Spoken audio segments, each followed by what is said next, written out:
recording. Welcome to Thrive in Sales, the sales training and thriving podcast. Hi, I'm Neeraj. I'm an interactive sales trainer and one-to-one coach. I get results for small businesses and I deliver training to large corporates like Barclays, NatWest, and Sainsbury's. I'm the author of 2 best-selling books. And I'm Keith. I'm sold technology into investment banks all over the world throughout my career, and I sales-led one of the largest ever software outsourcing deals worth well over $1 billion. And I'm a sales coach, and I'm also a visiting lecturer at Aston Business School. Now, every week we'll share proven strategies to help you generate more sales. Plus, we'll bring experts onto the show to give you the knowledge, strategies, and takeaways you need to thrive in sales. And this week's topic is about keeping in touch with a customer. And our guest is Sophie Jewett. Now, Sophie is MD of York Cocoa House. This is an emporium of chocolate where they invite visitors to discover the magic and the mystery of chocolate, a feast for all the senses. And they create client solutions using experience in strategic management, public speaking, PR, and marketing, combining their love of chocolate to develop the perfect product, service, or event for individuals. I'm actually getting hungry just saying this. I mean, this is fantastic. Sophie, welcome to the show. Hello, thank you very much for having me. So nice to have you. Interestingly, on LinkedIn, I saw you did a post thanking Ricky Tomlinson and Ralph Little. Is that correct? Yeah, we had them visit the factory just before Christmas, and Ralph and Ricky have been doing a tour of Northern England, and they came to York, and when someone comes to York, they've got to kind of engage with the chocolate making sector here in the city. So they came, but with these things, I tend not to get a great deal of notice. So I wasn't actually here. So the team actually looked after them. I've not had a chance to have a look at it yet, but because it's on a Sky television channel, which I don't get. So I've not seen it yet, but I've heard some great reports and looking forward to seeing how it's gone. That's fantastic. Well, an interesting side story. I spent 25 years of my free time, my weekends and evenings, as a screenwriter. And I spent many years as a children's writer for hire. And in 2004, I met Ralph Little. He actually voiced a TV show we were recording called Knots in the Woods. It was an animation show. And it never got made, sadly. But I remember he was such a nice guy, really friendly, really down to earth. And before we start the show as well, I got to recommend an amazing book. It's called The Chocolate Lovers Club by Carol Matthews. She is one of the biggest authors in the UK of women's fiction. Brilliant author, lovely person, and The Chocolate Lovers Club, again, unbelievable book, but I have to recommend that to you only because it's so good, Sophie. Okay, so it was quite interesting. I was speaking to a client this morning, and they were saying, you know, how do we keep in touch with our customers? How do we keep them engaged? Not just during COVID-19, which is tough, but just in general, how do we keep customers engaged? And this is a big problem I see, because there's 2 scenarios. One is we make a deal with a customer, and as soon as they sign a contract and pay, we stop keeping in touch with them. Or second, in the prospecting phase, where we just send them silly emails like, have you made a decision yet? Are you ready yet? Which is the wrong way to do things. So Keith, talk to me about your feelings on this, about the best ways to keep in touch with your customer. Well, the first thing is that you should. And once you've made that decision, because often here's the thing, often vendors or organizations, the only time they contact their customer is when they want to sell them something, and exactly. That for me is fundamentally wrong, and one of the reasons why sales as a profession is nowhere near where it should be in the United Kingdom today. Elsewhere in around the world, where sales is a more respected profession, they take things slightly differently.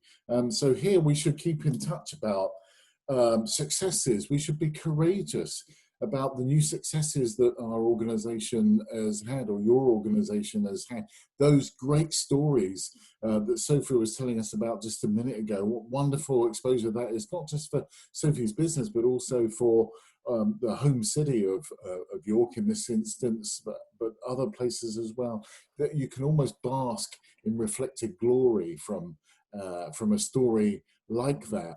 And I think there's a balance. So keep in touch with your customers. You should make that decision anyway, but also for every, say, 5 communications that you send a customer. I think 4 of them should be value of some kind, where you're kind of giving value away, as opposed to, I don't know how Sophie feels about this, but whenever you go to a networking event or somewhere where there's business being done, somewhere like that, the most tiresome thing in the world is for someone who's in constant buy my product sort of mode.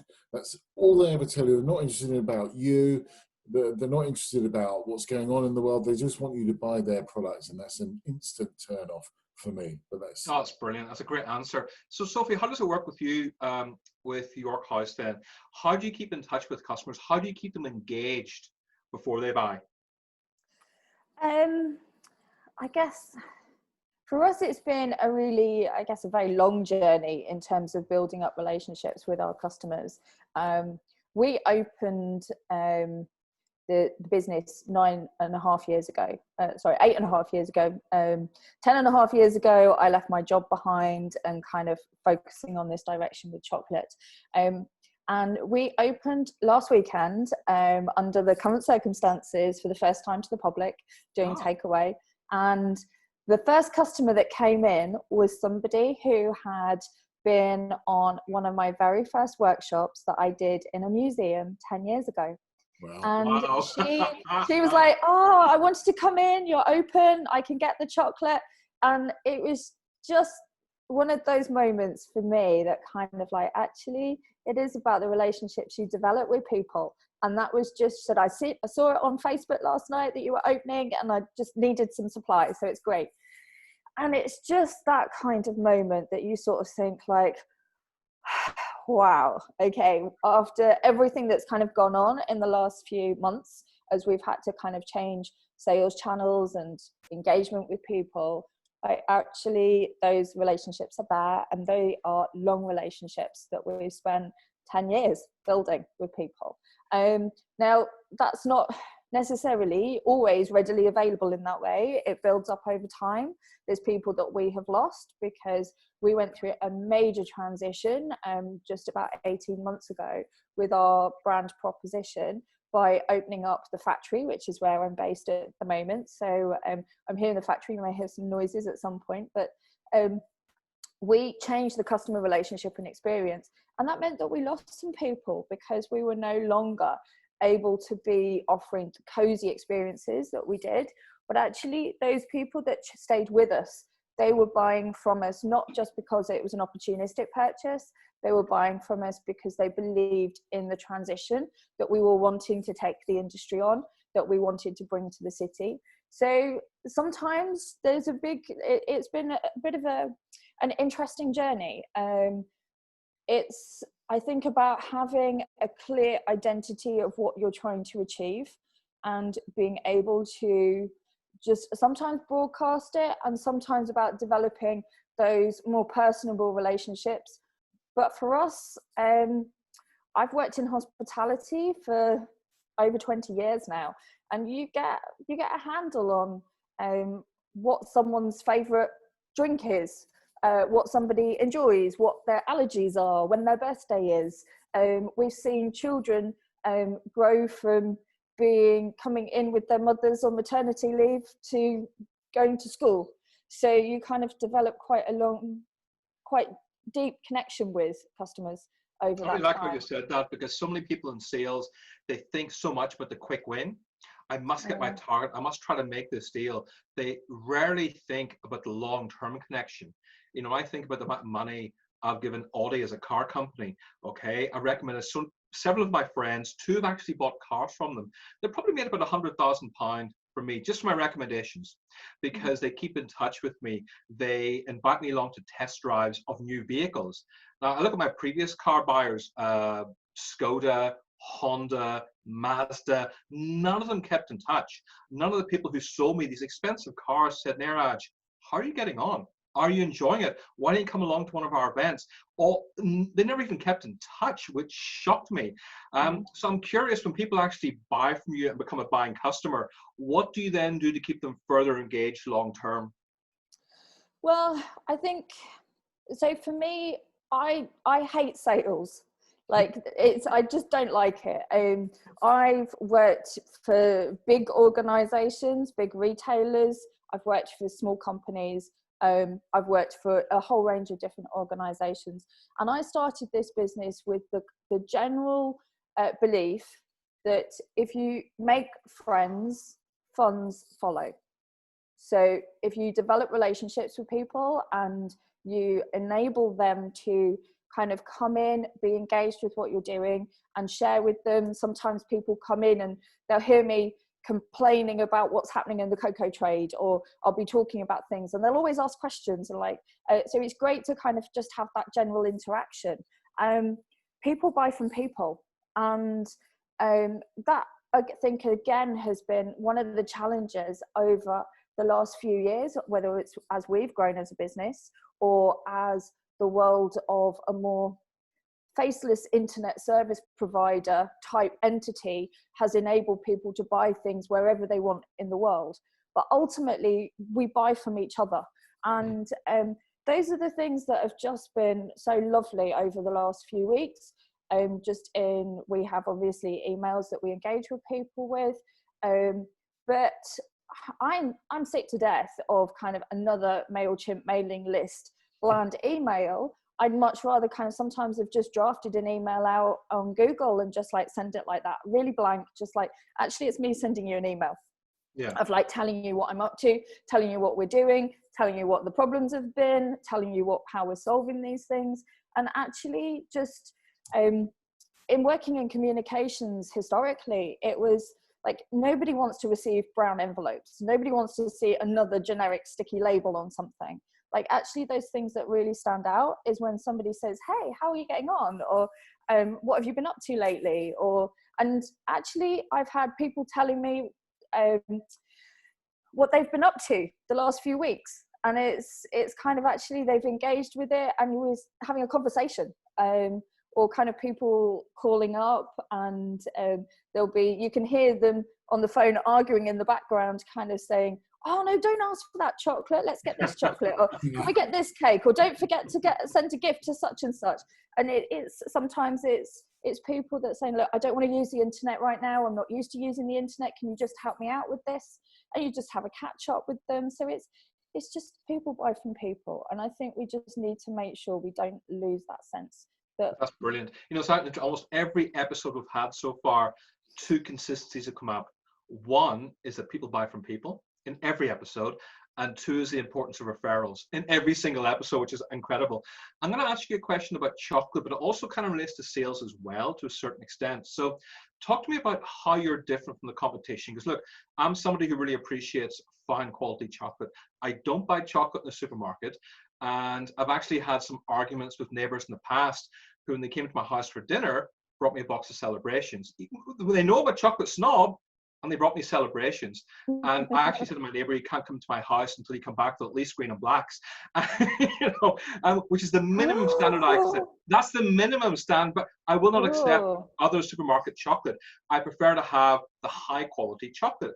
Now, a lot of people don't quite get it. They just look at the cost and not the quality, which is a very typical challenge in the business world. People often go for cost over quality. So how do you differentiate your chocolate from, say, the supermarket chocolate / hotel chocolate / green and blacks? Okay, I'm going to have to try and be really diplomatic with you now, aren't I? I grew up loving Cadbury's. Okay, so a lot of people kind of, they imagine that I shouldn't eat that, or like sometimes, I have to say this, there are times when only a Mars bar is the solution to life. But over the years, my reason for getting involved with chocolate was as a consumer who absolutely adored chocolate, I saw what had been happening in the chocolate sector that had gone on in making the product that I loved. And I was just absolutely horrified. I was horrified that something that could be so, give so much pleasure and enjoyment had caused so much pain and misery, and nobody was doing anything.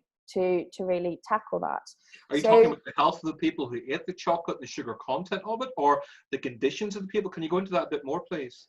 All of that, really. That a commercial world that was being governed by competitive forces was never going to invest enough in public health, was never going to invest enough into supply chain resilience, or care enough about where the ingredients were coming from. And whilst we had a lot of connection with the landscape when it comes to things like wine, there was no connection or incentive because the chocolate making supply chain had become so consolidated and really tightly focused on price. So it was all about price. And then I'd start to look into other companies that were trying to present themselves as being not about price, about quality. And then I would ask them, well, where does your chocolate come from? And nobody could give me an answer. And so this was, as I say, the industry has changed, and Hotel Chocolat opened up the potential of everything we do. I have to say that and give them full credit. And I think Angus has created a fantastic company there. I wanted to celebrate chocolate making in York because it had such an amazing heritage and identity here. But to do that, I did not want to work with ingredients where I could not know what had gone on in the name of the product that I was enjoying. And so we've gone on this long journey to really pull apart the supply chain. We meet people all the time that kind of, they have preconceptions about what they think is good chocolate. And in the most part, it's often a price decision that often conveys if it's good enough or not. We can have conversations with people where they just want maximum amount for their money. And there's times, and sometimes it can feel a little challenging to have a conversation and say, look, we're not about that. We are about creating good quality across everything that we're doing, which is why we've kind of reshifted all of our packaging to be about sustainable activities as much as is possible, which is difficult when you sort of think you need a protective barrier on the product. People are used to layers of packaging. We don't want to just dress something up with bows and lots of boxes that just creates waste and rubbish. That doesn't feel good. So we've had to kind of, hopefully we're trying to take our customers and those people that have worked with us to be able to develop the facility that we have here and be able to make these movements and say, look, we know that you want better. We know that the industry deserves better, but it's taking us time to really unpick everything that has been.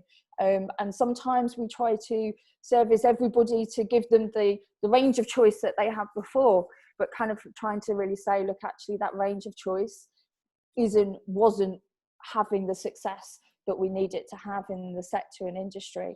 So there's been a lot of education kind of going on all over the place.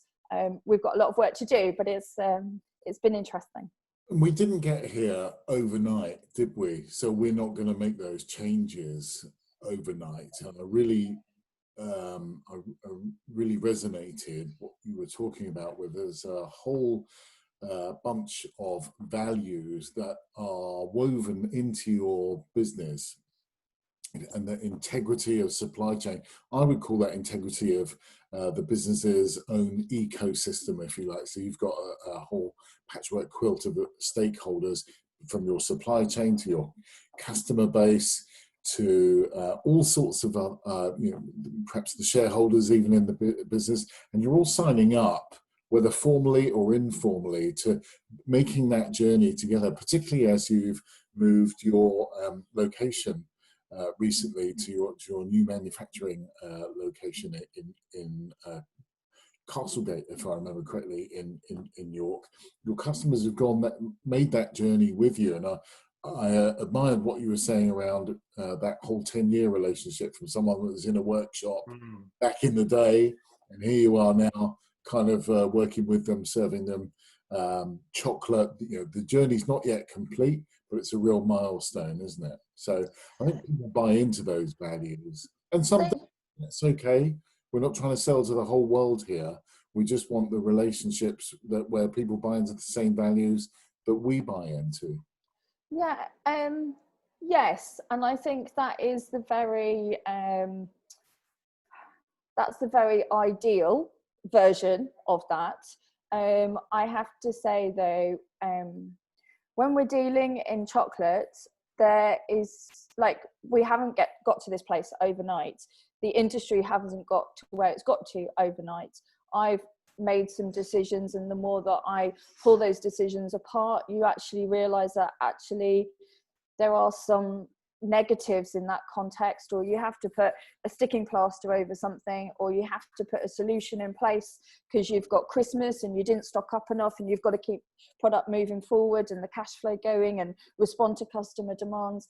And I think it is very symptomatic of the way where we're finding that the world is at, is lots of people with really great intentions. And so we've not always been able to be the company that we wanted to be. Otherwise, we wouldn't have been trying to push on this journey for the last 10 years to try and keep making progress. And I do find that very difficult, because there are some times, and I'm sure other people find it in the friendships and relationships that they have just in their own circle. It's, I can't be, or we can't provide the business that some people have wanted us to be at the time where they've wanted it from us. And in customer service, we are used to the customer is always right. And I'm kind of trying to get on a point of saying, look, actually, I know that what you're trusting in us is to figure out a better way of working. And I'm sorry, sometimes I can't be. And that's particularly been the case the last few months. We've had to have conversations with people, say, look, I know that you're wanting to get a gift to somebody, and I know that you can't get out and see that person. We're working as fast as we can. Our supply chain is working as fast as we can. People in some countries have been closed down completely, and we have to not beat ourselves up because we can't get through it otherwise. You brought up a very good point actually earlier about what it is you do that's different. You have integrity, it's about quality, the packaging, sustainability. This is actually a really good sales lesson here, because so many businesses don't stand out. So many accountants, solicitors, IT companies, software companies are the same. They don't stand out. What I really like about you is you've really gone to great effort to really be different. I think that's so important on a business level, because our podcast is about well-being as well. Can you please talk to me about chocolate and well-being? Because if you ask a dentist, he'll say chocolate, well, it's bad for your teeth, and the fact is it does deplete your energy if you have too much of it, send you into a little sugar coma in the afternoon. Talk to us about the benefits of good quality chocolate for well-being, please, Sophie. Yeah, I think you're eating the wrong chocolate. I think we need to get you on another chocolate application. Yeah, so I mean, this is one of the areas where we're trying to do a lot more development and research. So I started off doing chocolate tastings 12 years ago. And I read this fantastic book that talked about how to be a chocolate connoisseur by this fabulous writer, Chloe Dutra-Russell, who I'm completely honoured has taught me and has become a business mentor of mine. So it's really quite inspiring to first read her book and then be able to work with her. She is just a complete connoisseur and works now in Venezuela, helping kind of farming communities kind of really get some of the best cocoa in the world out to people.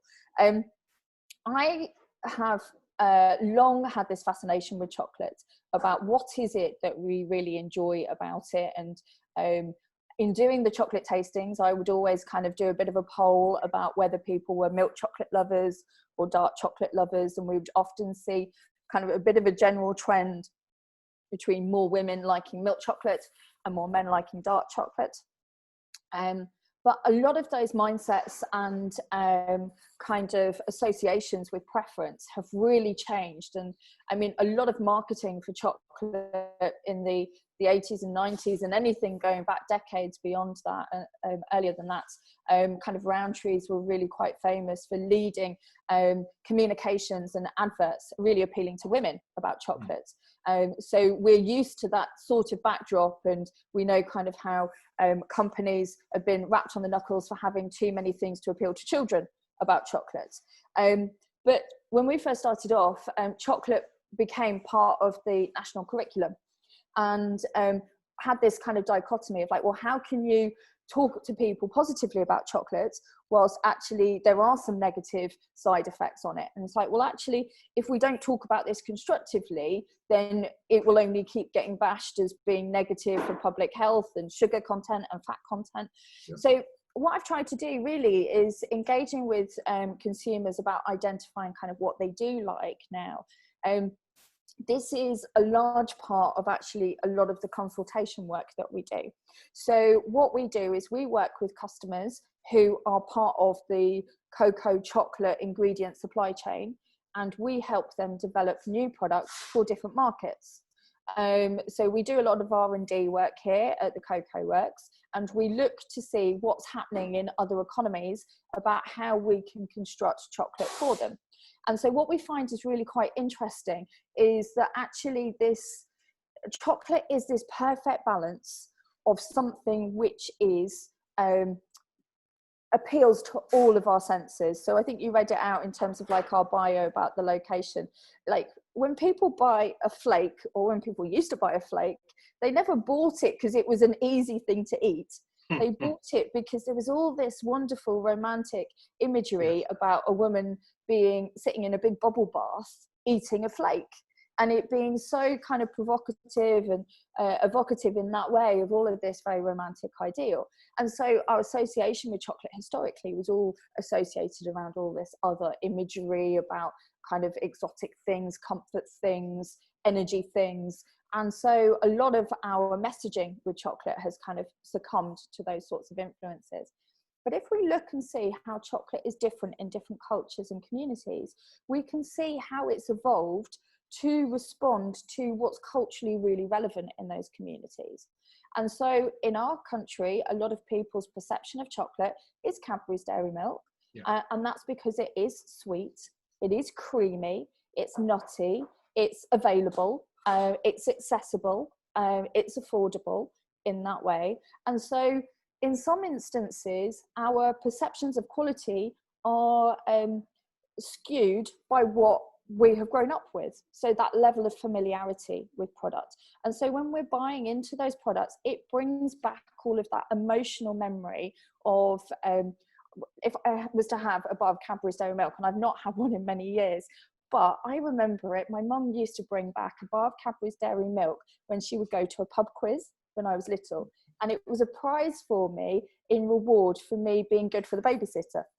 So I would always love, on a Monday morning, having kind of had been to the pub quiz on a Sunday night, there would always be this kind of opportunity to go find her handbag and discover that purple bar of chocolate that you could run your nail down the ridges and break open a bar. So our food has a lot more emotional connection than just price and availability in that way. And that's really where we've seen these kind of relationships that we have with brands and familiarity with those big brands.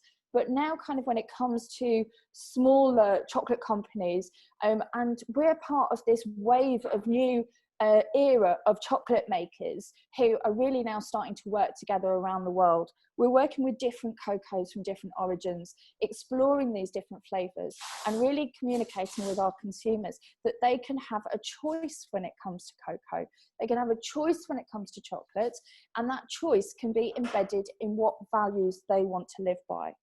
And those are things that gives us that opportunity to explore our senses in ways that are exciting for us. And so it's not a case of, are you a milk chocolate lover now or a dark chocolate lover? It's like, do you like bitter? Do you like sour? Do you like sweet? Do you like salty? Which of those things really excite you? And let's eat with all of our taste buds and the whole of our sensory experiences, not just sweet and fat. which is kind of where we were historically. This is fantastic. Thank you. We've gone way past the time here. So before we go, because you've told us so much great stories about chocolate and so much wonderful storytelling, I didn't want to stop you. But can you still tell me, it's really important we kind of talk about chocolate and well-being. Can you give me 3 really quick tips as to why the good quality, sustainable, ethical chocolate you do is good for your well-being? Do you know what? It's about what you enjoy. Personally, it's about finding that moment, and sometimes just having a small piece of dark chocolate gives you an opportunity to have a more mindful experience, a bit like sometimes people having an espresso, or sometimes people might have historically had a cigarette. The other element is, it can be about comfort. So it can be about the creamy things, it can be about exploring textures. But the other element of it, which is what we've really noticed the last few months, is about everyone deserves a treat. And that's really what our chocolate is about. It's about making that treat feel like a treat. And so whether it's a treat that you're giving to someone else to kind of exchange and kind of show that you like them and love them, or it's just a treat for yourself. And I think that's kind of really where that emotional well-being has a big role for all of us. Fantastic. And what's the best way for our listeners, because I'm sure most of them want, as soon as they finish listening to this, contact you about chocolate? What's the best way to get in touch with York Cocoa House? So obviously you can find me on LinkedIn, as you guys have, or you can check out our website, www.yorkcocoahouse.co.uk, and we are open here at the Cocoa Works on Castlegate, so come down and find us and discover your own chocolate. Fantastic. Well, look, how we end up every show is that, you know, in sales training that we deliver, it's not just about what you learn, it's what you take away in action points. So we always like to finish the show off with some really good takeaways. So keeping in touch with customers with your successes, when you're keeping in touch with a customer, sharing positive stories, giving value, people buying from people, which you've said all the time is so, so important.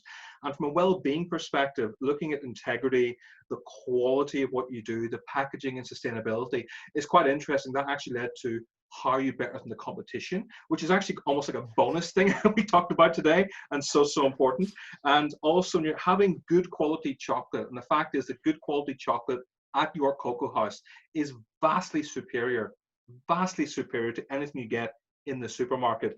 Think about the mindful experience, the comfort, the textures, and remember that everybody deserves a treat. I love that. Keith, what else do you want to add to that, please? You've stolen all my lines, actually. But yeah, pursuant to that, I think it's possible to have the brain's reward network that exists in all our brains.